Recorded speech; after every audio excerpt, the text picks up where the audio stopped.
진짜 그냥 별로 인지도 그냥 막 진짜 그 그냥 그냥 집 그냥 집이었는.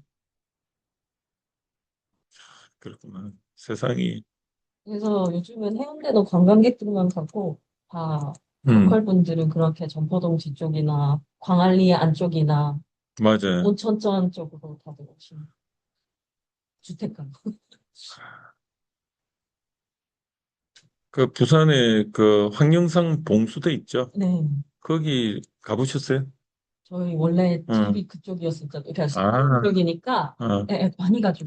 그 저는 광안리에서 불국축제하면 음, 엄청. 그 제가 이제 부산에 가면 그 부산 황령산 봉수대라고 있어요. 거기는 외지인들은 잘 모르는 것 맞아요. 같아. 근데 거기 가면요. 부산 시내 모든 게 다 보여요. 그리고 그 올라가는 길이 어떤 느낌이냐 하면, 완전 그 산 능선타라 이렇게 쫙 가는데, 여름에 가면 그 능선길 한 5, 6km가 그 가해가 차들이 다 해가 캠핑도 하고 그래요. 거기 완전 자연환경들, 그런데 외부인들 잘 몰라요. 얼마나? 어, 거기 있으면 밑에도 너무 예쁘고 불꽃축제하면 다 거기서 보는 너무. 자, 이제 수업하겠습니다. 어, 우리가 앞에 저 특강을 해가지고, 특강 강사님이 너무 일타 강사님이 오셨는데, 이분은 영상을 찍으면은 안 돼요. 왜냐하면 그 노하우를 공개 안 하는 조건으로 이렇게 오프라인에서 모든 걸 다 푸는 분이신데, 어, 저는 제가 저 1,000만 원짜리 강의를 50만 원 받고, 그다음부터는 저는 안 불러주는지 이제 알았어. 저는 온라인으로 해가지고 그걸 다 풀어버리니까, 어, 저를 안 부르더라고. 근데 온라인으로만 녹화했는데 제 노하우를 다 풀었다. 그럼 1,000만 원씩 받았어야 하는데 저는 못 받았죠. 그런데, 어, 그랬어요. 그래서, 그 차이가 있었구나. 그래서 오프라인으로 하는 대신 모든 걸 다 푼다. 뭐 이런 거. 그래서 제가 이 줌으로 하잖아요. 저도 사실은 여러분들한테 만약에 이 영상 녹화 안 되면 더 많은 걸 풀 수 있는데, 영상은 녹화가 되니까 사실은 말을 하는데 절제를 안 하는 것 같지만 절제를 해요. 그런데 만약에 영상을 녹화를 안 하고 한다. 그럼 있는 거 없는 거 다 풀지. 그런 건 좀 있긴 있어요. 이제 이게 녹음이 되고 박제가 되니까 제가 그런 부분이 있습니다. 이해해 주시고. 자, 제가 오늘 이 창업의 조건 14주 다음 주 거까지 이렇게 올렸는데, 다음 주 거 보면은 이게 두 개가 올라갔는데 왜 두 개가 올라갔냐면 하나는 노트북 LM으로 했고 하나는 제미나이 그 VEO로 했어요. 그래서 어떤 차이가 있는지 한번 여러분들 느껴보시라고 올렸거든요. 그건 다음 주에 제가 강의를 보면서 하고요. 오늘 강의 시작하겠습니다. 제가 이제 조금 여러분들한테 자랑 아닌 자랑은 제가 오늘까지 제가 책을 네 권을 탈고를 하고 이제 출판 들어갑니다. 그래서 네 권이 한꺼번에 나옵니다. 그런데 제 개인적으로 이거를 그 기획 출판이 아니고 자비 출판이다 보니까 한 권에 평균 한 350만 원, 400만 원이 그러니까 네 권하니까 한 뭐 갑자기 이제 계약금 100만 원씩 걸고 나머지 한데 하나당 270씩 막 이렇게 들어가니까 어 지금 그런 상황이고, 그래서 책 네 권 내는데 지금 한 350씩 평균 해도 한 1,400, 500만 드는데 내가 지금 6권을 더 하고 있거든요. 한 3천만 원 투자되는 것 같아. 근데 내가 이거 책을 10권을 내는 게 이게 잘하나 싶은 거야. 갑자기 한 4천만 원 이거 지금 삼성전자 주식 샀으면 이게 지금 뭐 그 생각이 드는 거야. 주식을 투자했어야 되나? 막 이러면서 그런데 뭐 어차피 지금 계약회가 저질러 놓은 거고 그런데 제가 책을 냈는데 아까 이게 원래 이제 창조의 조건인데 창업의 조건으로 해서 수업을 하는 거 이거 하나. 그 다음에 또 하나는 어, 제가 책을 네 권을 내니까 제목도 기억이 안 나네요. 경력 학습. 그건 뭐냐면 여기 창업대학원 벤처대학원에 와가 논문을 이렇게 진행을 하잖아요. 그러면은 논문을 진행을 하면 어때요? 어, 그 결과물이 결국은, 결과물이 뭐냐면, 어, 사실은 결과물이, 여러분들, 박사를 이렇게, 한다는 의미가 어떤 의미냐면, 아까 이영환 우리 박사님이 특강을 했었는데, 요 앞에 덕화 교수님 수업에서, 저한테 그래요. 제가 지금 한 8년 정도 됐는데, 와가지고 학생들이 그래요. 아, 교수님, 제가 이제 졸업 1, 2년 남겼는데, 제가 박사를 지금 이제 해가 나가야 되는데, 불안해요. 왜? 박사 이루는 게 하나도 없어요. 그 이야기를 해요. 그런데 그 박사가 돼가지고 박사를 따는 시점에 뭔가 진로가 정해지는 거라 하면 오해입니다. 박사를 땄을 때 어, 여러분이 얻는 건 뭘 얻느냐? 박사로서의 그 능력을 얻는 겁니다. 그게 6대 역량인데, 그 6대 역량에 대해서 제가, 책을 냈습니다. 그래서 제가 하도 답답해가지고, 그런 분들이 한두 분이 아닌 것 같아서, 박사를 땄을 때 6대 역량이 확보가 되면, 그게 뭐냐면 문서 작성 능력, 데이터 처리 능력, 그다음 통계 분석 능력, 뭐 이런 거거든요. 그래서 그 6대 역량에 이게 다가 이제 AI 역량까지 딱 넣으면 그 역량 하나하나가 제가 그거를 정량적으로 제 기준으로 해가지고 보고서 하나에 300만 원에서 2천만 원 뭐 이런 식으로 해가 강의 하나에 뭐 어느 분야 해가지고 경로 15 해가지고 15가지 문서 작성 능력만 있을 때 15가지 경로가 있는데 제 경험이에요. 그래가 그거를 제가 수치화를 다 시켰어요. 그리고 문서 작성 능력을 했을 때 그것만 했을 때 여러분이 예를 들어 가지고 어디서 의뢰를 받는데 그 의뢰 받는 게 어디서 올지 몰라요. 그러니까 어디서 받느냐에 따라서 자기 전공이 한 3년만 거기 의뢰가 계속 들어오면 그 전공이 돼 버리는 거예요. 예를 들어 볼까요? 통계 분석 능력이 생겼어. 그런데 주변에 요즘 그 뭐죠? 선거를 하잖아요. 그럼 선거를 하면은 선거하는 인맥에 의해서 누가 예를 들어 가지고 우리 그 선거 전략을 하려는데 통계분석 SPS로 해가지고 거기서 인사이트를 좀 해서 논문 수준으로 거기서 한번 뭔가 내가 보고서를 하나 해달라. 그럼 처음에 돈을 줄까요? 안 줄까요? 돈은 주겠지. 그런데 중요한 거는 그때 돈이 중요한 게 아니고 내가 그분들한테 돈 생각 안 하고 만족도를 높이면은 그 다음에 더 큰 게 와요. 그래서 처음에는 한 1년은 내가 봉사한다 생각하고 그분들 도와준다 생각하고 돈 안 물어보고 그냥 내 경력 쌓는 거니까 내 이름 앞으로. 그래가 박남규 박사가 해가지고 졸업하고 나서 박남규 박사로서 그 보고서를 박남규 박사 해가 딱 보고서나 뭐, 뭐 선거 전략 해가지고 데이터 기반 해가 딱 해가 그 사람이 줬어. 그걸 한 1년 했어. 그럼 그 사람이 국회의원이 됐어. 근데 그 사람이 나중에 국회의원 된 건데 보니까 내 보고서가 말 그대로 딱 맞아 들어갔어. 그럼 그분이 국회의원 돼가지고 4년인가 5년인가 그랬죠. 그 사람 입이 근질근질 하지 않을까? 그럼 국회의원끼리 모여 있거나 어디 가면은 하는 말이 있잖아요. 제가 박남규 박사라는 사람 통해 선거 데이터 분석했는데 그게 딱 맞더라. 다음 선거 때 다시 한번 할 건데 당신도 해봐라. 그럼 내 전공은 뭐죠? 선거 전략 전문가가 돼버리는 거야. 그런 거예요. 그래가지고 자꾸 이렇게 풀리는 거야. 내가 이때까지 하는 거는 소상공인 있는 뭐 기술 컨설팅 이쪽에 했는데 박사를 딱 받고 나서 그냥 우연히 그렇게 했는데 거기 그냥 선거 전략 전문가. 거기서 내가 마음이 들어 진짜 이쪽 픽스를 해야 되겠다. 그러면 어떡해요? 한 4, 5년 하면 뭐 여러 가지 에피소드부터 있죠. 그러면서 이제 4, 5년 되면 하나 보고서 만들어 주는데 한 2천 받고 해요. 그거 그 국회의원 한 5명한테 한 5개 받았어요. 그러니까 연봉이 그냥 해결이 되는 거죠. 그러니까 그분들이 그걸로 만족할까? 아니에요. 그분들이 국방위원회 이런 데 전부 뭐 한 자리 맞잖아요.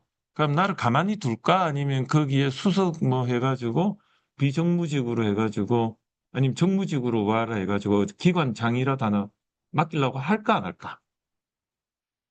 그러면 이게 갑자기 영전이 되는 거야. 그럼 어디 기관장 하나 정무직으로 맡으면 비상근을 맡으면 그런 게 연봉이 확보가 되는 거예요. 그런 거 한 두세 개 하면 그냥 거기 감사, 상금, 뭐, 비상임 감사, 이런 거 한 두세 개 하면 월급쟁이보다 나아요. 근데 자유로워. 뭐 그런 식이에요. 인생이 어떻게 풀릴지 모르요. 그런 걸 제가 책으로 낸 게 경력학습. 이해가 되시죠? 어.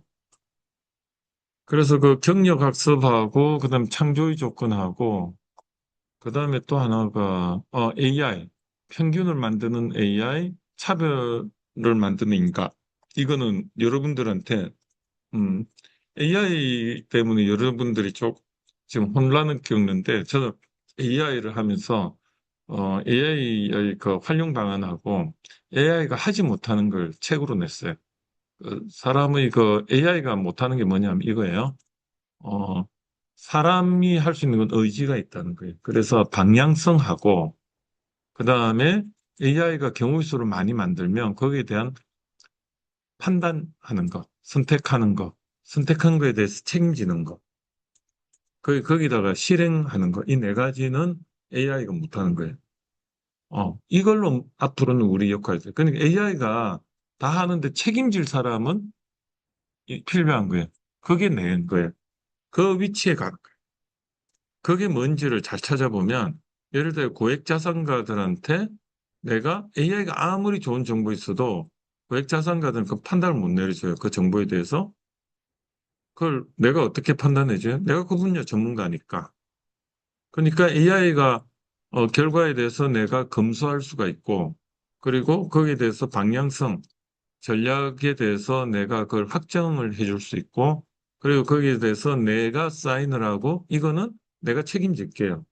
그 책임지는 것 때문에 내가 월급을 받는 거예요. 일을 많이 하는 게 아니고, 일은 AI가 하는데, 거기에 대해서 내가 판단해주고 책임져 주는 거. 보험 들어주는 보험 역할을 하는 거예요. 또 한 가지는 생산한 만큼만 팔겠습니다. 이게 책 제목이. 그게 뭐냐면, 오도 이촌을 제가 65세 이후에 할 로드맵을, 제가, 설득력 있게 했는데, 오도 이촌, 이게 다 그 앞에 책하고 연관이 있는데, 오도 이촌이 뭐냐면, 어, 그, 농, 그 농촌에 가 사는 개념이 아니고요. 귀촌 개념이에요. 귀촌하고 귀농 차이점 아세요? 귀촌은 주소만, 어, 농촌에 두는 거고요. 귀농은 거기서 업을 하는 거예요. 농업이 주업이 되는 거예요. 근데 우리가 65세 되면은 귀촌 개념이에요. 그래서, 내가 오일은 서울에 산다면 서울에 집을 팔지 않고 집이 하나의 주거지고, 그리고, 어, 천안 아산이나 뭐 그런데 요 서울 경교 교통 좋은데 거기 그냥 한 이틀 가 있는 거야. 근데 거기 왜 중요하냐면 우리가 뇌의 발달하고 다 관련이 있는데 뇌의 발달을 보면 그냥 앉아 있으면 내가 그냥 생각만 하니까 내가 발전을 안 해요. 움직여야 돼. 움직여야지 뇌의 인식 능력하고 인지 능력이 오감을 통해서 자극을 받아가 내가 발달해요. 그래서 사람은 한 이틀 정도는 자연하고 접해야 돼. 자연에서 활동을 하고 온몸으로. 제가 할리 데이비슨을 왜 탈까요? 안 죽으려고 타는 것도 있지만 안 죽으려고 몰입하다 보면 아무 생각이 없어 보니까 그게 리셋이 되는 것도 있지만 어 할리 데이비슨을 타면서 온몸을 오감을 해가지고 주변 파악해야 되고 그 뇌의 전정기관을 통해서 평행 감각이라든지 방향성을 인지해야 되고 모든 걸 다 써. 그래서 오토바이를 타는 게 뇌 발달의 최고예요. 죽을 위험은 있지만 그만큼 리스크는 있지만 투자할 가치가 있는, 무슨 말이냐면, 오토바이만큼 내 발달에 효과적인 게 없어. 왜냐면 집중을 해가지고 타면서 뇌를 100%다 쓰니까. 그래서, 오도 이촌에서는 제가 그런 로드맵을 제시한 거예요. 그런데 그 귀촌에서 구체적인 게 뭐냐면, 제가 거기서 화장품 판매업이라는 걸 중심으로, 그 귀촌 프로그램을, 진행을 거기다 책에다가 썼는데, 왜 화장품 판매업이냐면, 여러분들이 이제 이촌을 그 시골에서 하면 농산물이 나오잖아요. 그럼 그거를 판매를 하는데, 이게, 기존 그 경쟁업체들하고 그 가격, 물량 경쟁하면 안 된다가 핵심이에요. 내가 그냥 난 내 브랜드로, 스토리를 파는 거예요. 그래서 뭐냐면 예약으로 그냥 미리 주문을 받아 그만큼만 딱 파는 거예요. 더 팔지도 않아. 그런 어떤 마케팅을 하는데, 그러면은 이제 내가 뭐 예를 들어 가지고 뭐 뭘 이렇게 그 했어. 그러면 제일 좋은 게 뭐냐면 화장품 형태로 팔면은 확장성도 있거든요. 그래서 화장품 판매업의 조건 만드는 거. 그리고 그 제조는 누구한테 시키냐면 ODM으로. 이런 과정을 중심으로 해서 노후에도 그냥 재밌게 내가 농산물을 쓰는데 그 결과물을 판매까지 연결되고 그걸로 사회와 소통하고 지역민들하고도 소통하고 내가 그걸로 또 뭐 좀 더 비즈니스를 가지고 갈 수 있는. 우리가 보통 도시 농업을 연계해서 하면은 그게 우리 또 로망이잖아요. 거기에 대해서 저희 어떤 로드맵을 책으로 냈다 보시면 돼요. 그래서 그런 책을 하나 냈고, 그 다음에 이제 6개가 더 있는데, 하나는, 이제 방학 전에 논문 통계를 지금까지는 제가 말로서 그냥 케이스 바이 케이스를 했는데, 그거를 아예 논문 작성법이나 책을 워크북을 만들어서, 그걸 가지고 여러분들한테 요것만 따라오면 스스로 논문 통계 다 할 수 있고, 학위까지 다 받을 수 있게.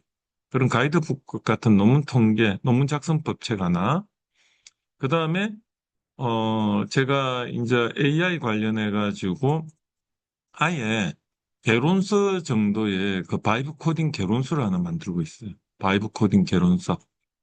그래서, 챗 GPT부터 그 배경이 히스토리부터, 그러니까 이런 걸 알으면 나중에 좀 더 깊이 있게 접근할 수 있는 AI 개론서 하나, 바이브 코딩 개론서. 근데 코딩이 아니고 말 그대로 실전, AI 바이브 코딩인데 이거를 개론 수준으로 한 그 책 하나 만들고 있고 그 외에 이제 제 과목이 한 5과목인데 그 과목이 AI 벤처 창업 아니 AI 창업 커뮤니케이션요 책도 하나 그다음 벤처 AI 산업기술 책 하나 그다음에 나머지 2개 해가지고 또 4권 그래서 총 지금 4권 다 했고요 오늘까지 이제 6권 다 합니다 그래서 10권을 제가 한 방학 마칠 때까지 다 만들면 이제 내가 그 나를 대상으로 실험을 하는 거야. 내가 책을 10권을 했더니 세상이 나를 어디까지 어떻게 할 건가? 나를 나를 어디까지 한번 리딩 해줄 건가? 제가 저를 인생을 걸고 한번 3천만 원 투자해가 지금 해보는 거예요. 3천만 더 되지. 한 권에 350만 원 곱하기 3,500 투자해가지고 그거를 주식에 투자 안 하고 전 책에 투자하는 거예요. 어, 하다 보니까 내가 3,500만 투자가 10건 이거 만드는 게 맞나 싶어. 근데 왜 내가 자비 출판을 해요? 왜 자비 출판을 하냐면, 음, 제가 만약에 기획 출판으로 해가지고 유명한, 그런 데다 하면 그 사람들이 제 책을 선택해 줄까요? 해줄 수도 있고 안 해줄 수도 있어요. 반반이에요. 그런데 문제는 뭐냐면 제가 연예인이 돼야 돼. 내가 책을 거기다가 제안서를 내면 그 사람들이 그걸 보고 자기네들도 한 반년 정도 투자를 해야 되거든요.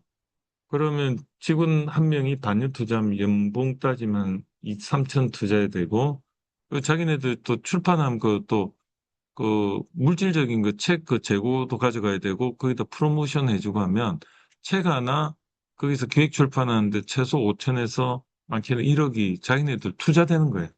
그 나를 하나의 브랜드로 만들. 그러니까 내가 이런 책을 내겠다고 딱 내면은 그 사람들이 100%내 생각을 하겠어요? 아니면 내 거를 가지고 한마디로 어 얼굴 그 연예인들 보면 나는 그냥 자연스럽게 하는데 자꾸 기획사에서 여기도 좀 고쳐야 되겠다. 왜냐면 내가 상품이니까. 왜냐하면 그 사람들은 나갈 상품인 거야. 그러니까 나는 자연스럽게 하고 싶은데 뭐 미백도 좀 해야 되고 여기 보톡스 맞고 필러도 좀 넣어야 그 나를 그냥 내 몸을 그 사람한테 맡기는 건 똑같은 거야. 노예 계약서 쓰고. 왜냐하면 내가 그 사람들한테 했잖아요. 그러니까 그 분야는 내가 다른 데 가서 책을 그 사이에 쓰잖아요. 안 돼. 왜냐하면 계약서를 써가 내 성금을 받았으니까. 그리고 그 사람들이 6개월만 단기로 2, 3개월 만에 낼까요? 아니면 한 1년 걸릴까? 1년 걸려요. 그러니까 될지도 모르고 되더라도 노예 계약이고 그리고 내 생각 한 내가 했으면 이거 다 그냥 깎아 자기네들이 그냥 또 막 오버로 뭐 조금 부풀리고 막 이래가지고 하여튼 이렇게 막 고객들이 혹하게 만드는 거야. 제일 좋은 거는 책 10권 내고 그 레퍼런스로 그 사람들 찾아오기만. 내가 갑이 되는 거예요. 그걸 하려고 하는 거예요. 그래서 3,500만 투자해가지고 그 유명한 그 출판사에 나한테 찾아올까? 이제 그런 어떤 기대감을 살짝 그런데 이때까지 안 된 건 없으니까 무슨 말씀인지 알죠? 그래서 책이 5권 정도 되면 어느 정도 책을 많이 썼다는데 제가 이제 10권을 써버리면 이제 언론에서 한번 뭐가 하나 딱 터지면 그 다음에 막 주르륵 이렇게 되는 거거든요. 그래서 이걸 거물을 쳐놓는 거죠. 그럼 그 중에 하나가 뭔가 이슈가 됐는데 그 분야의 전문가가 누구냐 검색을 딱 했더니 벌써 그 선점하고 있는 거예요. 그럼 이슈를 따라 내가 책을 쓰는 게 아니고요. 내가 관심 있는 거를 쫙 이렇게 풀어놓으면 딱 기다리고 있으면 어느 순간에 하나 이러다 그냥 낚싯불 딱 물으면 그냥 그때부터 이제 이게 그냥 다다다닥 이렇게 되거든요. 그래서 여러분들한테 제부터 마루타 대감 해보려고 합니다. 3,500 주를. 그래서 그런 거 이제 말이 길어졌는데 그렇습니다. 그래서 여러분들한테 수업을 하면서 챕터별로 이렇게 올리는 거는 이거는 사실은 창조의 조건 버전 1이에요. 근데 버전 2는 완전히 다릅니다. 이거는 내용이 완전 다르기 때문에 어, 여러분들이 나오면은 책으로 사보셔도 후회 안 하실 겁니다. 제가 갑자기 이거 책 홍보가 돼버려가지고 죄송해요. 자, 시작할게요.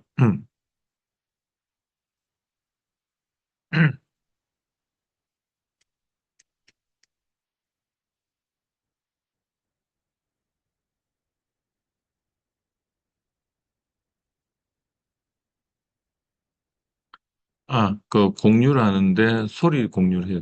다시요. 음.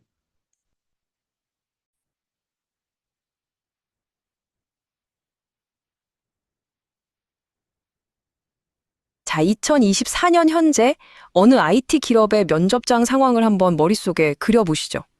한 지원자가 아주 자신감 넘치는 목소리로 자기가 다뤄본 모델들을 쫙 읊고 있습니다. 저는 랜덤 포레스트, XG 부시트, 라이지비엠 다 써봤고요. 딥러닝 쪽은 CNN, RNN까지 전부 다뤄봤습니다. 뭐 이력서만 보면 정말 화려하죠.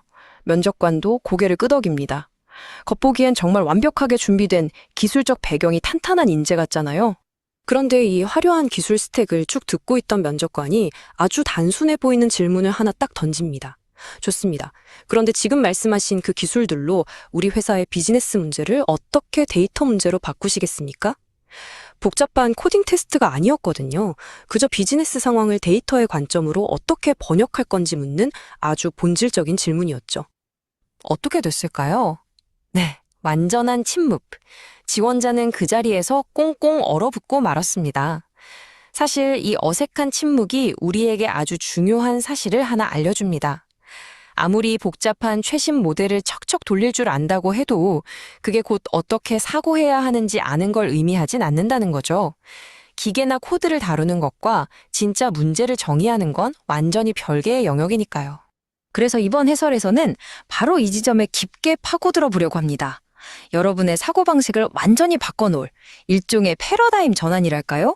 오늘 소스 자료들을 통해서 데이터 사이언티스트의 진짜 가치는 기계적인 코딩 능력이 아니라 바로 인간의 창의력에 있다는 걸 아주 차근차근 짚어보겠습니다. 오늘 우리가 함께 살펴볼 흐름입니다. 코드 그 너머의 세계부터 시작해서 문제 정의, 데이터 탐색, 그리고 피처 엔지니어링이라는 세 가지 핵심 단계를 거쳐 마지막으로 진정한 데이터 과학자로 거듭나는 방법까지 쭉 이어가 보겠습니다. 자, 그럼 첫 번째 파트, 코드 그 이상으로 넘어가 볼까요? 대체 이 창의력이라는 게 실제 업무 흐름에 어디에 들어가는지부터 확인해 보죠. 데이터 과학의 여러 단계를 쭉 펼쳐놓고 보면 정말 흥미로운 패턴이 보입니다. 데이터 수집이나 단순 모델링 단계는 사실 창의력이 별 2, 3개 정도면 충분하거든요. 그런데 유독 별 5개가 꽉 들어찬 창의력이 절대적으로 필요한 구간이 딱 3곳 있습니다. 바로 문제 정의, 데이터 탐색, 그리고 피처 엔지니어링입니다. 단순한 코더와 진짜 사고하는 과학자의 차이가 바로 이 세 구간에서 극명하게 갈리는 거죠. 그럼 그 첫 번째 관문인 문제 정의 단계로 들어가 보겠습니다. 여기가 정말 재밌는 게 여러분의 시각 자체를 완전히 뒤집어야 하는 곳이거든요. 회사 회의실에 들어가면 흔히 이런 목표가 떨어지잖아요. 자, 고객 이탈을 줄여봅시다. 좋은 말이죠. 하지만 그건 너무 광범위해서 그 자체로는 데이터로 풀 수가 없습니다. 이런 애매한 비즈니스 목표를 그대로 떠안으면 안 됩니다. 대신 어떤 고객이 이탈할 가능성이 높은가, 혹은 이탈하는 고객들의 공통된 행동 패턴은 무엇인가,처럼 우리가 진짜 측정하고 답을 낼 수 있는 구체적인 데이터 문제로 렌즈를 확 갈아 끼워야 해요. 좀 더 와닿게 넷플릭스 사례를 하나 들어볼게요. 넷플릭스도 처음엔 다들 하는 것처럼 추천 정확도를 높여서 구독자를 유지하자라고 1차원적으로 접근할 수도 있었을 겁니다. 그런데 이들은 완전히 다르게 생각했죠. 자신들의 데이터 문제를 새로운 사용자가 첫 3편의 컨텐츠를 시청할 확률을 예측하자로 새롭게 정의해버렸습니다. 저게 굉장히 중요한데, 여러분들 그 한자에 보면 그 신선선자가 사람 인자에다가 매산자잖아요. 한번 볼까요? 신선선자의 매산. 그걸 왜 말씀을 드리냐면, 한번 보겠습니다. 신선선자 한번 볼게요. 신선선. 한자. 나오나? 한번 볼게요.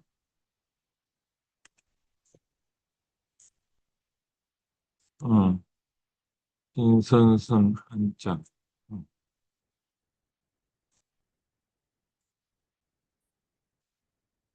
야, 이 글자가 너무 적다. 한번 보겠습니다. 어쨌든. 음. 이건데, 여기 보면 사람인의 매산자잖아요. 사람하고 산은 뭐예요?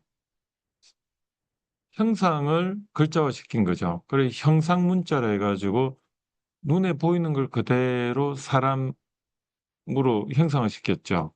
근데 그 두 단어가 결합이 되면 신선은 세상에 없는 거죠. 도인을 말하는 거죠. 그죠? 그걸 우리는 온톨로지라고 합니다. 그래서 그걸 개념화라고 하기도 하고, 그래서, 챗 GPT는 사람 인자하고 매산자를 인식하는 학습을 시킨 거예요. 그래서 우리가 언어나 비전이나 이런 걸 통해서 이게 무엇인지 또는 우리가 말하는 거를 텍스트로 어떻게 인식을 시켜가지고 변환을 잘 시키는지 그런 어떤 인식 관점이에요. 인식. 그러니까 각성하는 거죠. 우리가 이해는 안 되더라도 저게 사람인 또는 산이라는 거를 우리가 딱 보면 알잖아요. 그러니까 사람의 얼굴을 보면 저 사람의 이름이 떠오르는 거, 그거는 이해해서 그런 게 아니고 인식을 하는 거거든요. 이해가 되시죠? 그런데 저 사람들 간의 관계 있죠. 관계, 릴레이션. 그거는 맥락을 이해를 해야지 저 사람이 저 사람하고 호불호가 있다. 이렇게 판단하는 그 관계는 고차원 방정식입니다. 이해가 되시죠? 그 챗GPT는 어떤 상황이냐면 저 사람의 얼굴을 보면은 그 사람과 관련 그 사람이 계속 이제 학습이 되면 그 사람 주위에 여러 사람 중에 가장 많이 있던 사람을 확률적으로 옆에다 붙여줘 가지고 관계를 이렇게 만들어주는 게 챗GPT의 역할인데 그거는 뭐죠? 릴레이션이 아니고 확률적으로 그냥 그 다음에 뭐가 나올 거다, 뭐가 나올 거 이렇게 옆에 이렇게 확률적으로 어, 그 사람에 대해서 가장 많이 접했던 게 뭐 관심사라면 그런 게 학습이 돼 있다면 그 사람과 관련된 가장 확률적으로 높은 거를 그 다음에 나고 그 다음에 그게 우리 언어예요, 언어. 그러니까 챗GPT는 그 맥락을 이해하는 게 아니고 확률적으로 주 다음에 그 다음에 나올 게 동사가 뭐 나올까 확률적으로 그렇게 해서 말을 만드니까 얘가 이게 말이 되는지 안 되는지 모르지만 확률적으로 그렇게 쭉 나오는 게 그게 LLM 모델입니다. 그런데 클로드는 어떻냐 하면 사람인과 매사안의 그 관계를 보고요. 형이상학적으로 저게 신선이라는 개념을 유추하는 게 클로드 개념이에요. 그걸 우리는 추론이라고 해요. 추론 개념, 리저닝.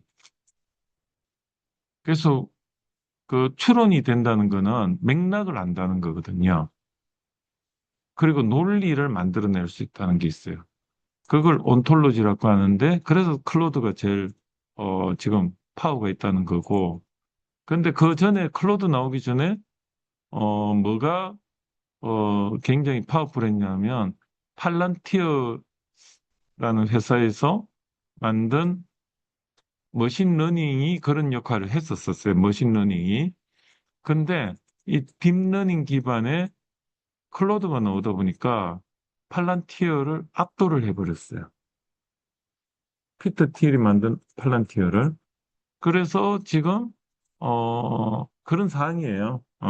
그러니까 엄청 똑똑한 게 그냥 나와버려가지고 기존 국방의 그 미국의 그 국방에서 핵심 역할을 했던 팔란티어의 그런 머신러닝 기반의 그런 거를 그냥 무력화시킨 거예요.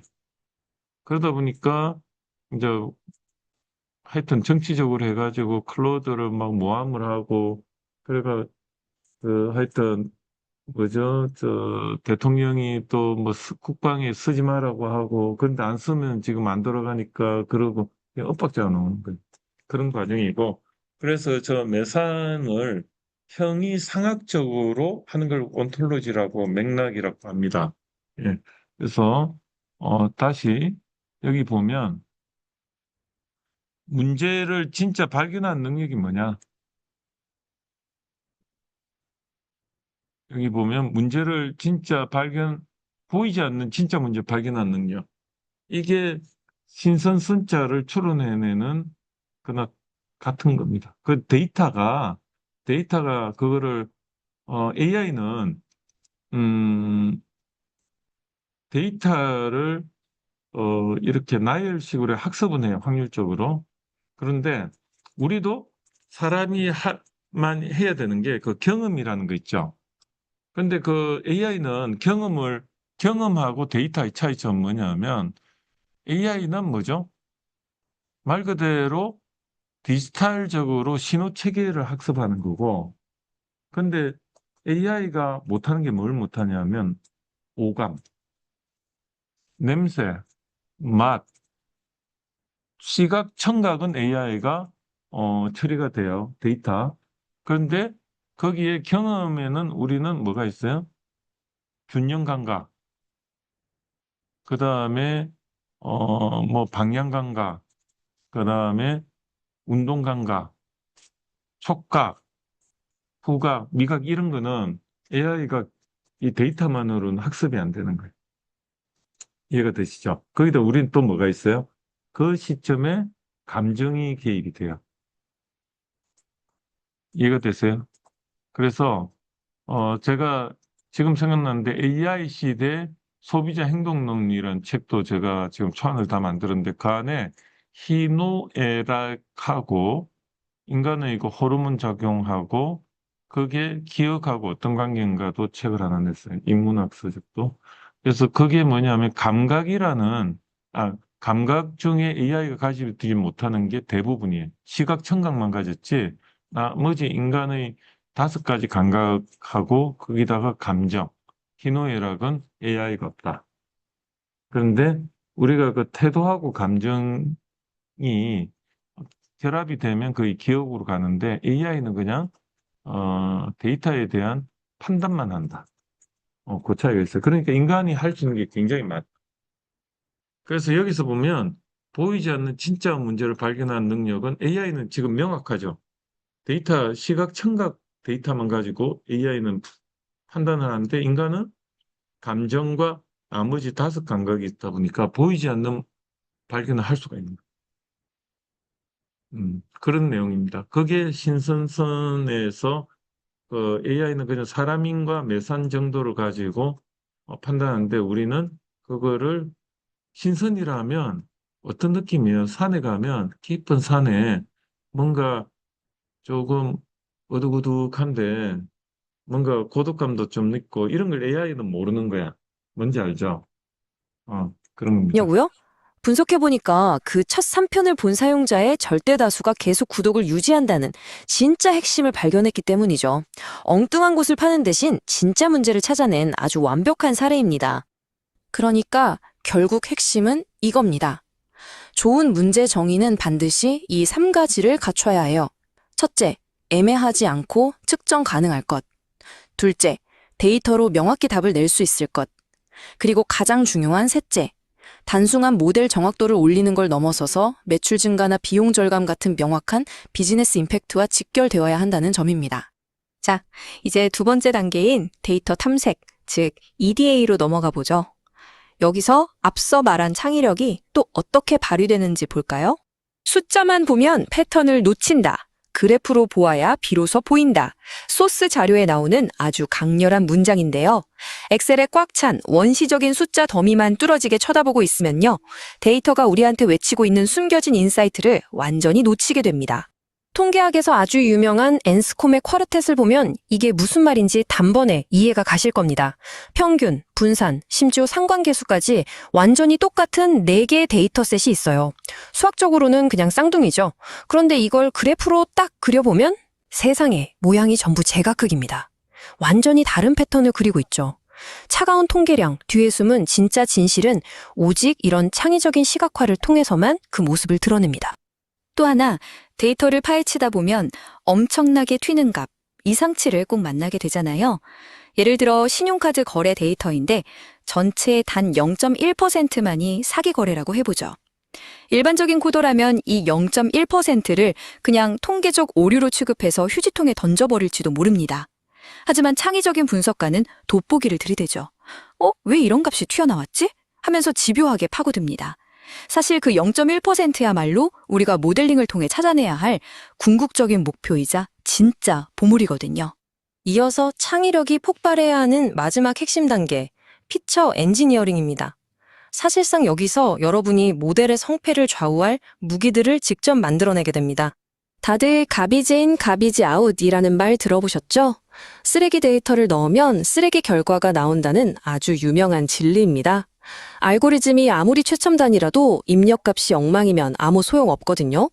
모델의 성능을 진짜 폭발적으로 끌어올리는 건 원본 데이터에서 새롭고 강력한 변수를 창조해내는 피처 엔지니어링, 바로 이 과정에 전작으로 달려 있습니다. 원본에 없는 변수를 어떻게 만드냐고요? 크게 5가지 방법이 있습니다. 도메인 지식을 적극 활용할 수도 있고, 시간의 흐름을 쪼개거나 여러 변수를 섞어서 복잡한 상호작용 변수를 만들 수도 있죠. 말로 만들면 약간 막연할 수 있으니까 바로 실제 사례를 한번 볼까요? 우리가 부동산 가격 예측 모델을 만든다고 가정해 봅시다. 해당 분야의 도메인 지식이 있다면 덜렁 전체 면적이랑 방 개수만 모델에 던져주지 않을 겁니다. 아예 이 둘을 나눠서 방당 면적이라는 훨씬 직관적이고 강력한 새로운 지표를 만들어내는 거죠. 방 하나당 면적이 넓을수록 쾌적하고 비싼 주택이라는 현실 세계의 상식을 데이터의 언어로 기막히게 번역해낸 겁니다. 택시 수요 예측도 마찬가지예요. 수요일 오후 6시 30분이라는 단순한 시간 데이터 하나가 들어왔다고 쳐보죠. 창의적인 분석가는 이걸 요일, 시간, 분으로 다 쪼개고 심지어 이때 퇴근 시간이네 하면서 출퇴근 시간 여부, 주말 여부 같은 5개의 새로운 통찰로 마법처럼 탈바꿈시킵니다. 데이터 한 줄에서 현실에 살아 움직이는 패턴을 풍성하게 뽑아내는 거죠. 자, 이제 오늘 이야기한 이 모든 퍼즐 조각들을 하나로 맞춰볼 마지막 섹션입니다. 지금 정리된 내용을 딱 비교해보면 우리가 지금까지 이야기한 패러다임의 전환이 완벽하게 요약됩니다. 단순한 코더는 남이 던져준 변수들로 모델 하나 띡 돌리고 정확도 95%입니다 하고 끝내버려요.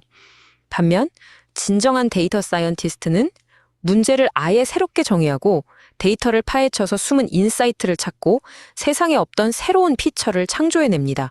그리고 무엇보다 그 결과가 비즈니스에 어떤 실제적인 임팩트를 가져다 줄지 명쾌하게 설명해내죠. 접근 방식 자체가 완전히 다른 겁니다. 그런데 솔직히 파이썬 코드 같은 건 책이나 검색으로 금방 배울 수 있지만 이런 창의력은 하루아침에 뚝딱 생기는 게 아니거든요. 운동에서 근육 키우듯이 꾸준히 훈련해야 합니다. 소스 자료에서는 아주 실용적인 30일짜리 훈련 프로그램을 제안하고 있어요. 1주차에 비즈니스 목표를 변환해보는 연습부터 시작해서 EDA, 피처 인지니어링, 그리고 통합 파이프라인 구축까지 단계별로 차근차근 연습하면서 이 창의력 근육을 펌핑해보는 거죠. 오늘 해설을 마무리하면서 여러분 스스로에게 던져볼 만한 질문을 하나 남기고 싶습니다. 여러분은 지금 그저 누군가 던져준 데이터로 기계적인 코드만 돌리고 계신가요? 아니면 비즈니스의 판도를 완전히 뒤바꿔 놓을 숨겨진 인사이트를 창의적으로 발견해내고 계신가요? 여러분이 앞으로 어떤 방식으로 여러분만의 새로운 데이터 세계를 창조해 나갈지 기대해보면서 이번 해설은 여기서 마치겠습니다. 예. 예, 자, 여러분, 오늘 우리가 파헤쳐볼 흥미진진한 똑같은 데이터라도 아까 말했듯이 어떤 사람은 그냥 사람인가 매산으로 보는데 어떤 사람은 거기서 신선을 보는 거죠.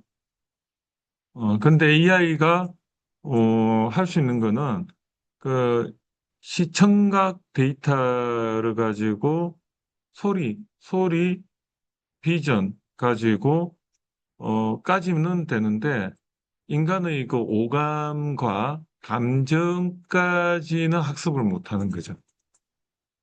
냄새를 못 맡고 하니까.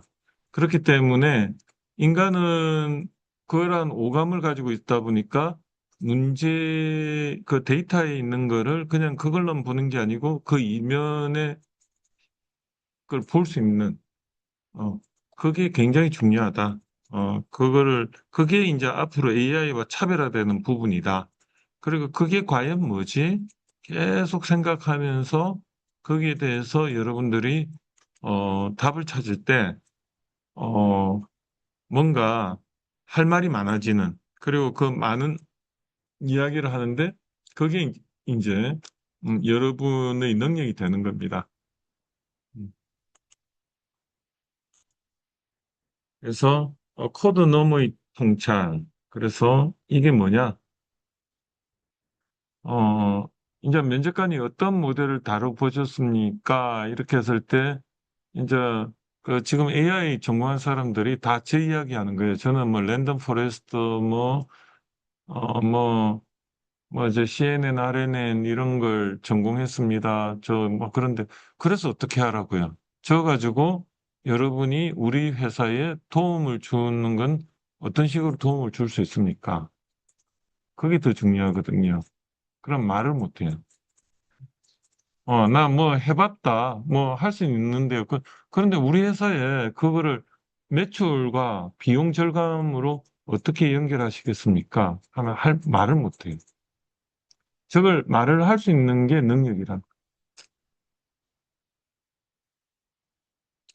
한마디로 수익과 비용 측면에서, 매출과 비용과 수익 측면에서 이걸 어떻게 적용하시겠습니까? 이게 더 중요하다. 그리고 인간이 AI와 다르게 능력을 발휘할 수 있는 거는 어, 이 어떤 문제가 생겼으면 그 어, 문제를 정의하는데 단순히 매출이 줄었습니다 했을 때 이게 단순히 데이터적으로만 접근할 거냐? 그게 아니고 인간의 심리까지 파악해가지고 사용 경험 때문에 그런 건지 아니면 그 시점에 그 회사의 어떤 무슨 변화가 주변에 있었는지 이런 것까지 고려해서 환경까지 고려해서 그 주변 환경까지 고려해서 문제를 잡아내는 본질은 사실은 제품 자체의 문제보다도 어, 그 당시에 뭔가 회사의 어떤 다른 문제가 있었는데 그것 때문에 그런 건지 이런 걸 종합적으로 찾아내는 게 굉장히 중요하다. 그런 게 인간이 할 역량이다. 그러니까 컴퓨터의 그 데이터로만은 알 수 없는 거 이런 것까지 찾아내는 거. 그 다음에 그 데이터를 보면 예를 들어 평균과 분산은 다 똑같아요. 그런데 봤더니 하나는 데이터가 전부 그 주변으로 다 몰려 있어. 그래도 평균과 분산이 같아요. 근데 데이터가 다 퍼져 있어가지고 굉장히 산만한데 평균과 분산은 다 똑같아. 어, 그게 어떤 의미인지 설명할 수 있어야 돼. 그러니까 평균과 분산만 봐가지고는 AI는 똑같다고 판단하지만은 우리는 데이터의 그 산포, 이거를 봤더니 이건 다른 의미거든요. 하나는 평균과 분산이 똑같지만 하나는 모여 있고 하나는 완전 분산돼 있고 뭐 그런 거예요. 그러니까 피처 엔지니어링 이건 뭐냐면 말 그대로 어, 세 변수 생성 조합돼 있는데 그건 뒤에 한번 봅시다. 그래서 고객 이탈을 줄이고 싶다. 근데 단순히 AI에서는 그 데이터만 가지고 측정을 하려고 하는데 사람의 그 심리까지 고려한 감성 소비까지 고려해서 이런 것을 문제를 찾아내는 그런 안목이 필요하다. 그리고 세 가지 이제 이 필터가 있는데 이런 필터가 있다. 거기 보면 이게 결국은 사람의 감정하고 관련이 있거든요. 그래서 물건이 안 팔리는데 AI는 단순히 가격하고 품질만 가지고 하는데 거기에 고객의 사용 경험 이런 거는 데이터에 안 나온단 말이에요. 그래서 우리는 그걸 감성 소비라고 하고 그 감정이 개입이 되는데 AI는 그걸 읽어내지를 못해요. 그리고 우리가 기억을 할 때 단순히 기억하는 게 아니고요. 시간과 공간과 그 시점에 어떤 다양한 데이터와 거기에 감정이 결합이 돼가지고 우리는 기억을 해요. 그래서 기억을 인출할 때 그 공간에서의 어, 시간과 공간에서의 그 어떤 이벤트를 가지고 그때 그 감정을 인출을 해서 기억을 찾아내거든요.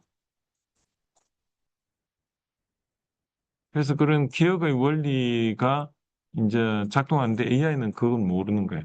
음.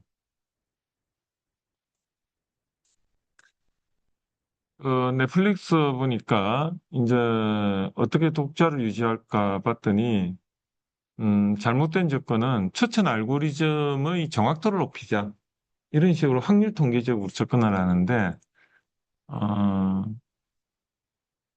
창의적 접근은 첫 세 편의 그 시청률을 가지고 그 고객이 그 다음 무엇을 선택할지를 판단하자. 이런 접근이에요. 그러니까 예전부터 지금까지 그 어떤, 그런, 고객에 대해서 그냥 그 정확도를 높이는 관점으로 갈 거냐, 아니면 고객의 그 현 시점에서의 감정에 따라서 최근의 세 편이 더 중요하냐, 세 편이 더 중요할 수가 있다, 이거지. 그런 거예요. 그래서 통찰의 눈.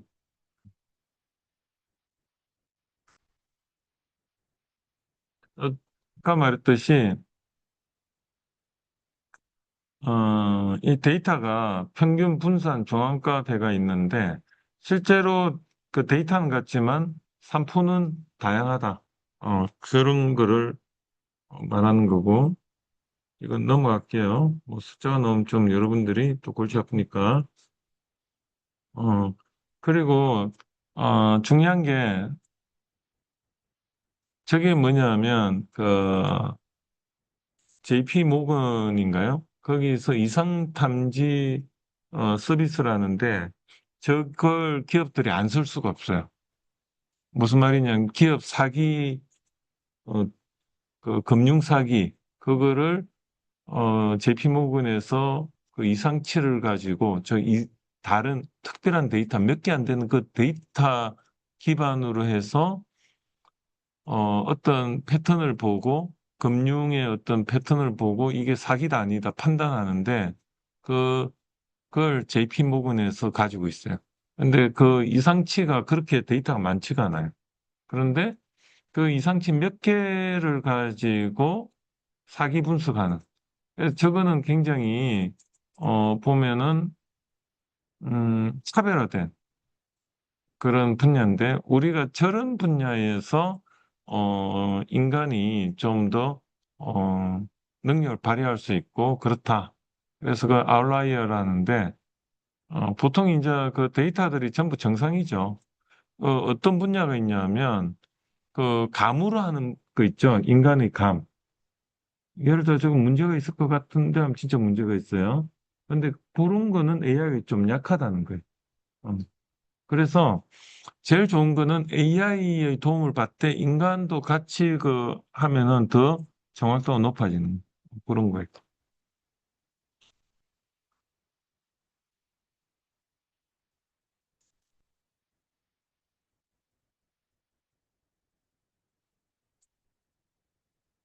피처 엔지니어링이라는 게 뭐냐면 그 원본 데이터를 다 쓰는 게 아니고 저 중에 핵심 데이터만을 가지고 처리하는 그런데 그 핵심 데이터가 뭔지를 판단하는 건 인간이 하는 거예요.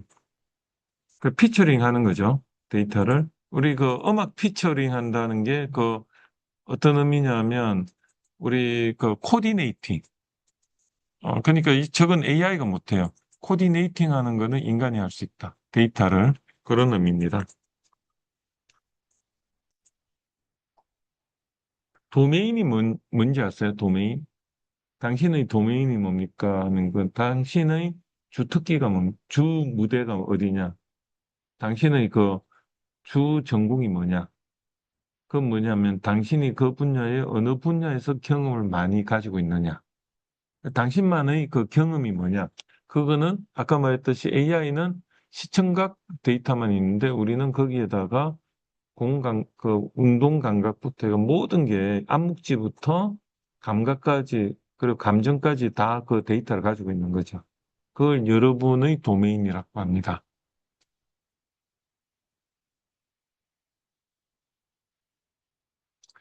그래서 여러분이 어, 인간이 AI와 다른 거는 그런 어, 나의 그 도메인하고 그다음에 어,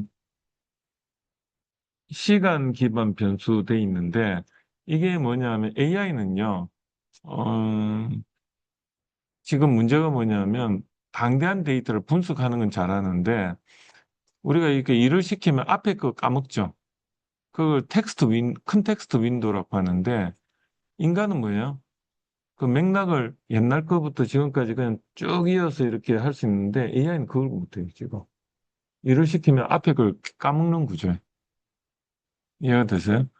그런데 인간은 그 맥락을 다 꿰고 있고, 그리고 또 우리가 거기에 인간의 그 감각과 감정이 들어가 있으니까 AI보단 그런 분야가 더 강점이 있다 이런 내용인데, 그래서 음, 인간이 AI보다 잘하는 거는 그런 어떤 형이상학적인 개념화 시키는 거. 그걸 온톨로지라고 하는데 그 온톨로지는 어디서 나오느냐? 나의 전문 분야, 도메인 경험이 많을 때 거기 나오고 그걸 가지고 AI가 결과물이 나왔을 때 그거를 음, 판단해주고 책임져주고 이런 분야는 인간이 낫다. 뭐 이런 내용입니다.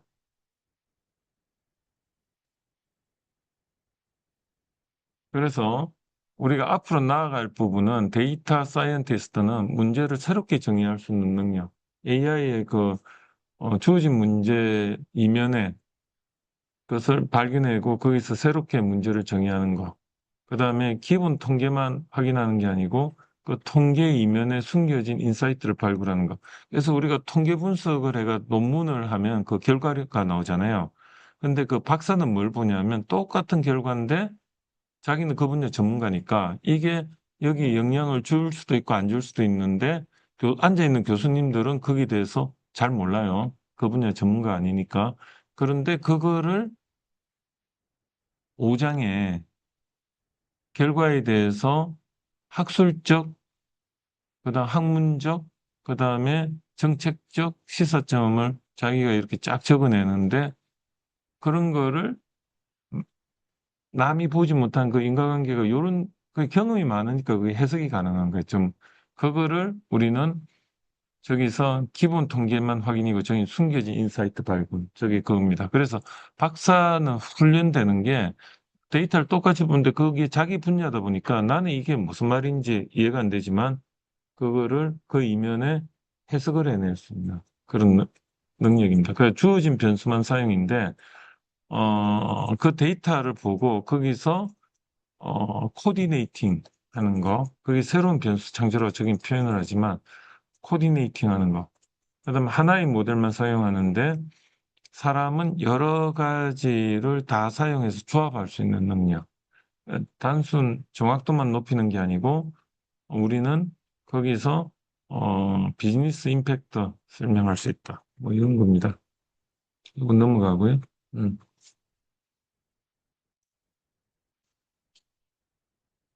그래서 인간은 통찰하는 능력, 그 다음에 상상하는 능력, 그 다음 그걸 연결하고 실행하는 거. 요게 AI와 다르다. AI는 상상력이 없어요. 그냥 있는 거에 대해서 확률적으로 그 다음 거를 이렇게 추천해 주거나 아니면 클로드 같이 리저닝까지는 되는데 즉 신선성까지 개념은 만들어내는데 아예 확률 통계를 무시하고 전혀 엉뚱한 걸 찾아 상상해내는 그 상상력이 없어요. 모든 게 현재와 과거를 기반으로 그냥 만들어내는 거지 인간과 같이 나의 미션과 비전을 가지고 완전히 뜬금없이 상상을 할 수 없는데 그걸 인간은 할 수가 있다. 그리고 여러 개, 분야를, 여러 개를 맥락이 없는 것도 연결을 해낼 수 있는 이면을 보고, 그 다음에 제일 중요한 게 인간은 실행 능력이 있다. AI는 의지가 없기 때문에 실행도 못한다. 뭐 그럽니다.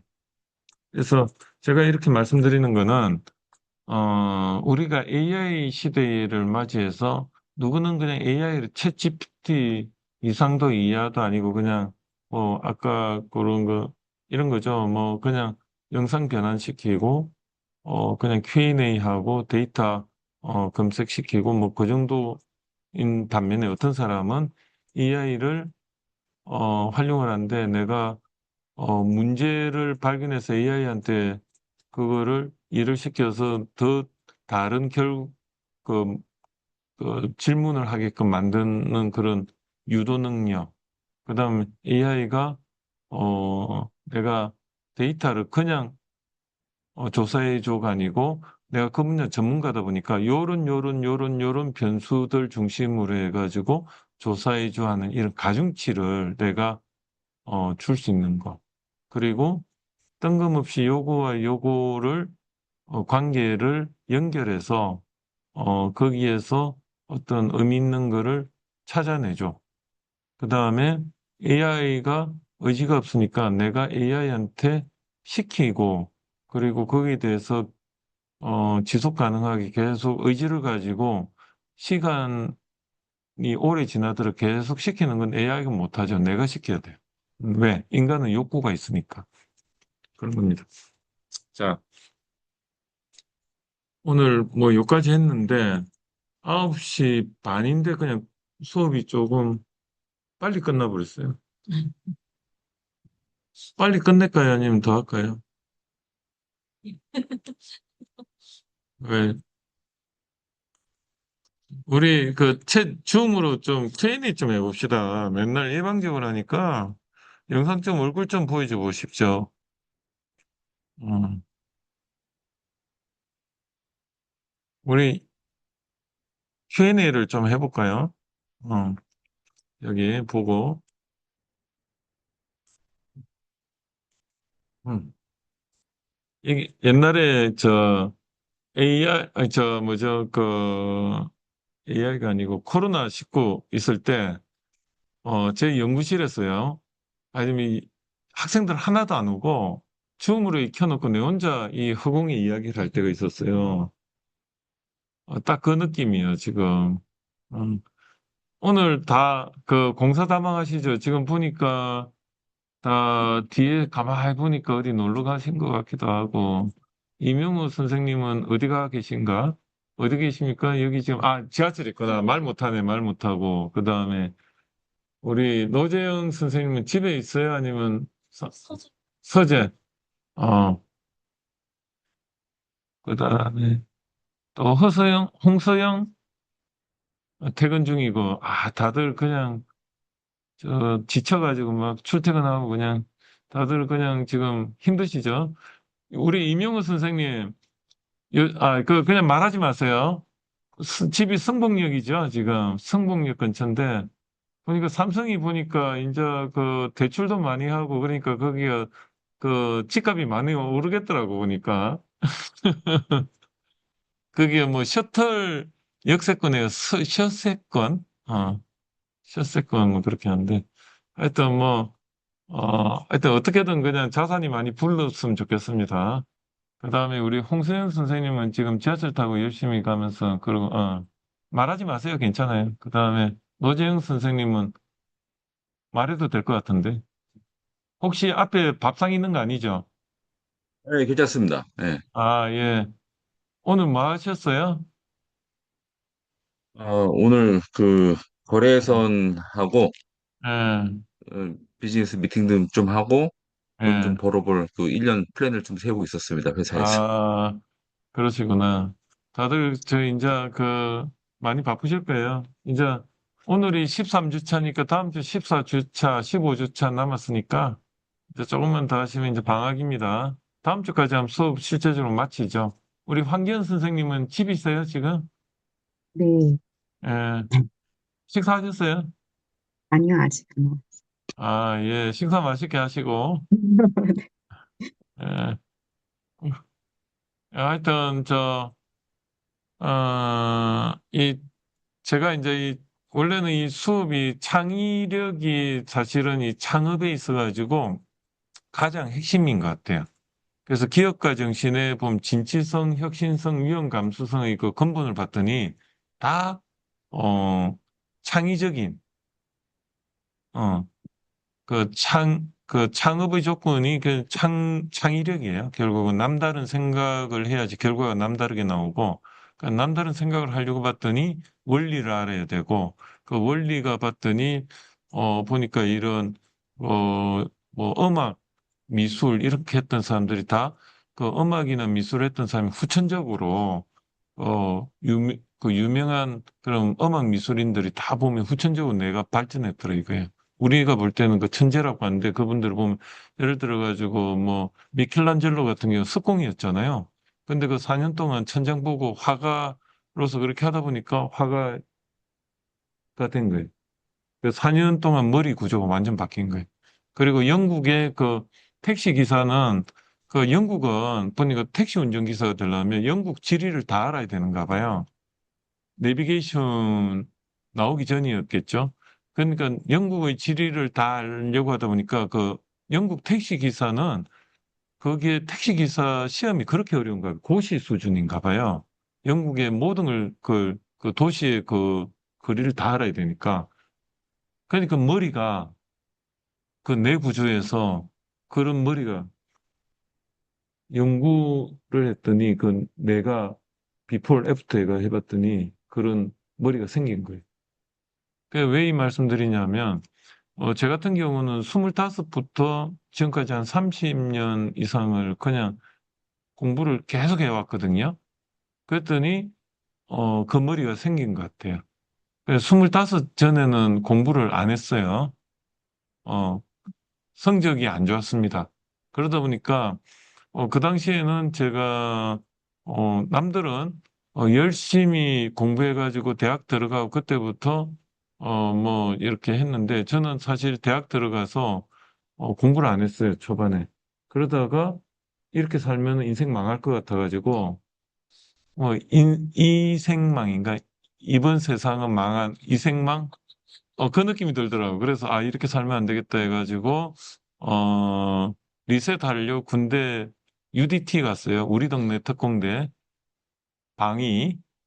그래가지고 1년 6개월을 우리 집 아파트 뒷산을 도시락 사가 올라가가지고 거기서 도시락은 안 샀어요. 왜냐하면 그 현역들하고 식사를 같이 했으니까 제가 이제 그 부산 문현동 뒷산에 올라가가지고 거기서 우리 집 아파트를 지켰는데 거기서 이제 위병을 했어요. 위병을. 동네 그냥 경고사포 포대인데 거기 한 50명 되는 포대인데 거기 이제 위병을 했는데 거기서 1년 반을 내가 왜 이렇게 살아야 되지? 내가 앞으로 뭐 해먹고 살지? 내가 왜 내가 이 미션과 비전이 뭐지?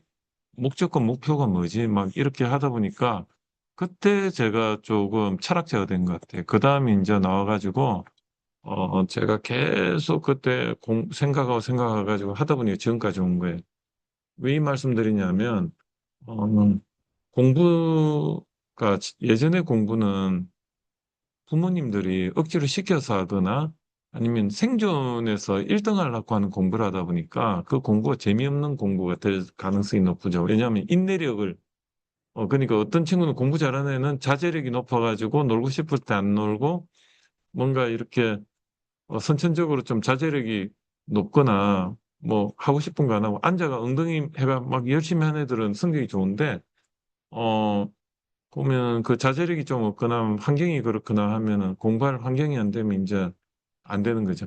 그런데 후천적으로 내가 공부에 재미를 느끼고 동기부여가 돼서 그냥 계속 하다 보면 그 머리가 생기면 그 근육이 생기니까 이제 그 근육이 편한 거야. 그 쓰던 근육이니까. 안 쓰던 근육은 불편한데 그래서 이 대학원에 오셔가지고 한 4, 5년을 안 쓰던 근육을 자꾸 이게 처음에는 머리가 안 돌아가고 이해가 안 되고 그게 괴로운데요.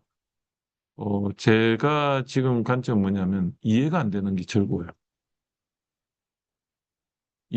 제가 뭘 보고 이해가 안 되잖아요.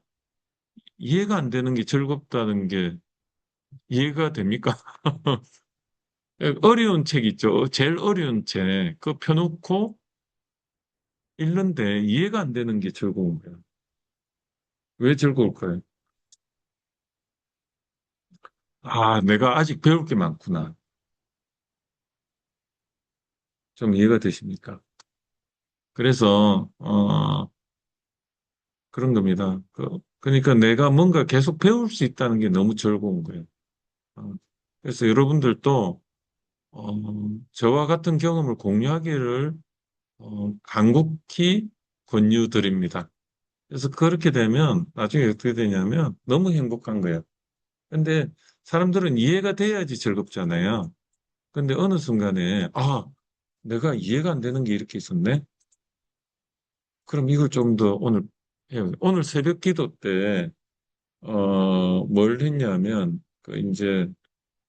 어, 성경에서, 그, 다니엘이 이제 그 한 80세 됐는데, 이제 그 페르시아가 이제 뭐죠? 갑자기 생각나. 여기 페르시아 페르시아 전에 뭐지? 갑자기 메대 있고 그다음에 바벨탑인 배, 무슨 나라예요? 그 나라가?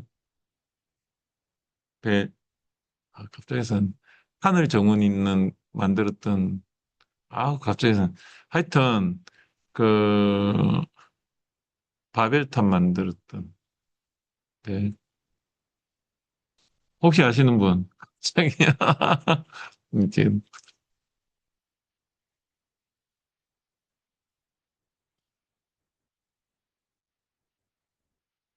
갑자기 한번 볼까요? 바벨론. 아, 벨이 생각나는데 바벨론. 바벨론이 마지막 왕이 벳사살이라는 왕인데 그 왕이 이제 그 있던 시기에 이제 꿈을 해석하는 뭐 그런 내용인데 그때 이제 그 내용 역사를 보면 그때가 이제 BC 한 500, 한 50년 됐어요. BC 550년. 이제 그때 그 시절에 그걸 이제 보면서 벳사살이 베드사살이 누구냐면 이제 아까 다니엘을 이제 그 바벨론의 언어로 베드사살이라고 하고 왕이 마지막 왕이 벳사살인데 이제 왕하고 그 아까만 다니엘하고 시대가 약간 15년 갭이 있어요. 이해가 안 되는 거야. 아침 새벽에 그런 거를 연구를 하는 거예요. 제 나름대로 연구를 하고 그런데 그 시점이 어떤 상황이었냐면 BC 550년에서 500년 그 사이에 공자가 중국에서 태어났고 삼 공자, 논어, 공자 그 다음에 또 인도에서는 누가 태어났어요? 부처님. 그 다음에 음, 이 그리스에서는 누가 태어났어요? 사상가들. 플라톤, 아리스토텔레스가 그 시점이에요. 그러니까 뭔가 그 시점에 보면 뭔가 그런 상이 벌어졌을 거란 말이에요. 그게 과연 뭔가? 그런 선지자 겸 메시아 겸 그런 사람을 우리는 신의 경지에서 이야기를 해왔는데 그 시점에 아리스토텔레스 이런 사람들이 다 나왔는데 저는 이제 아침 새벽에 이제 그런 걸 막 이렇게 하면서 그때 바벨로니아와 그다음에 이스라엘의 그 상황까지 이제 유출해 보면 너무 재밌는 거예요. 그건 AI가 못해요.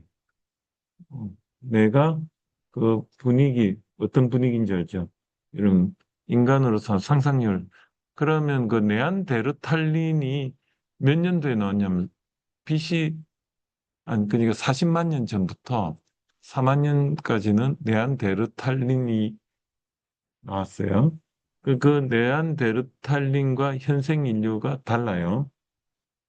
우리 현생 인류는 언제 나온 사람이냐면 4만 년 전부터 지금까지 나왔고, 그러면 40만 년부터 4만 년까지 네안데르탈린은 신체 구조가 우리보다 폐가 2배가 더 컸어요. 왜?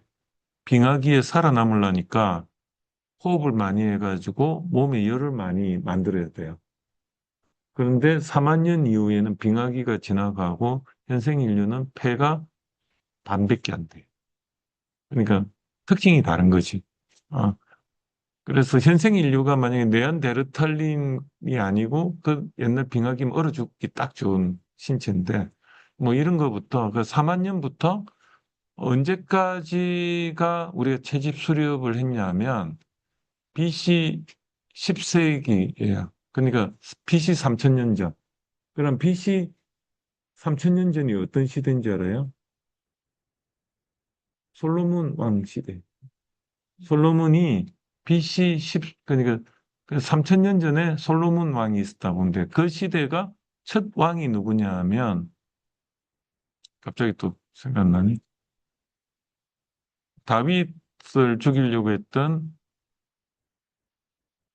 첫 왕, 사사기 다음에 그 왕의 시대가 그 시점에 시작했거든요. 그 왕이 왜 나왔어요? 도시국가가 생성됐는데 그때 농경 사회가 있으면서 도시국가가 됐는데 그 배경을 보면 철기 문화예요. 이해가 되세요? 그러니까 불과 우리 현생 인류는 네안데르탈린이 그 다음에 한 3만 년 전부터 불과 3천 년 전까지는 야생 시대에 그냥 채집 수렵 생활을 했던 거예요. 그때 스트레스가 뭐예요? 스트레스. 못 먹는 거예요, 못 먹는 거. 그럼 스트레스가 생기면 뭐가 되냐면 우리 몸에서 부신피질에서 코티솔이 나와요. 코르티솔. 그게 뭐냐, 스트레스 호르몬인데 그 코르티솔이 나오면 몸에서는 어떻게 반응하냐면 축적해라. 물만 먹어도 살이 찌게끔 모든 걸 축적해라. 그러니까 스트레스 받으면 똑같이 먹어도 몸이 그걸 배출 안 하고 다 축적하는 거예요. 그러니까 우리가 스트레스 관리를 그 인문학에서 배우는 거예요. 아, 그러니까 제가 가만히 생각해 보니까 제가 한참 스트레스 받을 때 그때 이 배가 나온 게 한 10년 전에 나왔는데 그게 지금도 5kg가 배에 그대로 이게 만년 임신 10개월인 거야.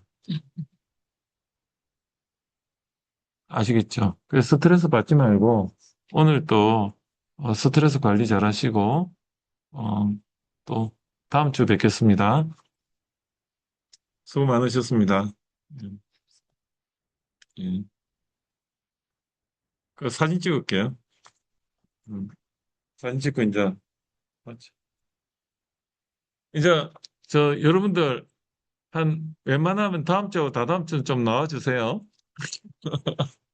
바쁘시지만 그 수업 늦어도 괜찮아요. 웬만하면 나오세요.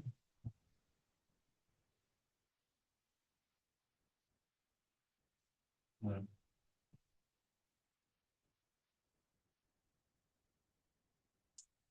이렇게 찍어야 돼. 아, 왜냐면 결국 강찬이 나오면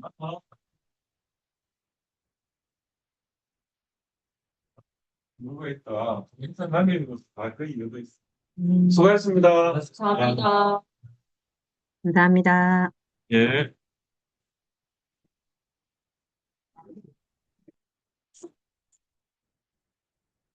또 부산 내려가요? 어떻게? 부산? 아이고. 내려가야 되는데. 더 늦었어요.